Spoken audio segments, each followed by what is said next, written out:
Phone கொஞ்சம் of பண்ணுங்கம்மா.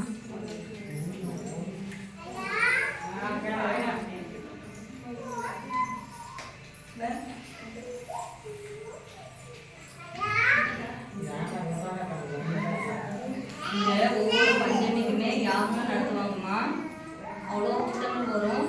எல்லார் கையிலுமே என்ன பண்ண மாட்டேங்கிறாங்க, மஞ்சள் குங்குமம் வைக்க மாட்டேன். அந்த அம்மா கேளுங்க, அவ்வளோ அடிச்சுப்பாங்க. என்னது ஒரு சின்ன பொட்டு வைக்கிறதுக்கு அம்மா கையில் வச்சா நல்லா இருக்கும்னு சொல்லிட்டு என்ன அடிச்சுப்பாங்க. நான் வச்சு வைக்க மாட்டேன், எனக்கு இதாக இருக்குன்னு சொல்லிட்டு அப்படி உட்காந்துருக்கும். வாக்கு சொல்றதுக்கு மட்டும்தான் வரும். இன்னைக்கு வரலட்சுமி விரதம் கொடுக்கலான்னு சொல்லி தான் மஞ்சள் குங்குமம் கொடுத்துட்டு இருக்கேன். அது கொடுக்கறதுக்கு மட்டும் இங்கே இவ்வளோ பூஜைகள் செஞ்சு அம்மாவை தொட்டு வணங்கி இவ்வளோ பெரிய ஆணையம் கட்டி இவ்வளோ யாகங்கள் நடத்துறது இவ்வளோ பூஜை நடத்துறதுனா அவங்ககிட்ட அனுகரங்கள் இருக்கும். கண்டிப்பாக இல்லாதெல்லாம் போகாது. அம்மாவா இல்லையா அவங்க கையில் மஞ்சள் குங்குமம் வாங்கும்போது என்ன ஆகும், அது நம்மளுக்கு ஒரு செல்வ செழிப்பாக ஒரு தீர்க்க சுமங்கலியாக என்ன பண்ணுவாங்க, இருக்கிறதுக்கு வழியில் ஏற்படுத்தி கொடுக்கும்.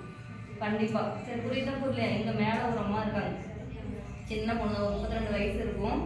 நான் வரலட்சுமி விரதம் வீட்டில் மட்டும்தான் வருஷம் பண்ணிட்டு இருப்பேன்.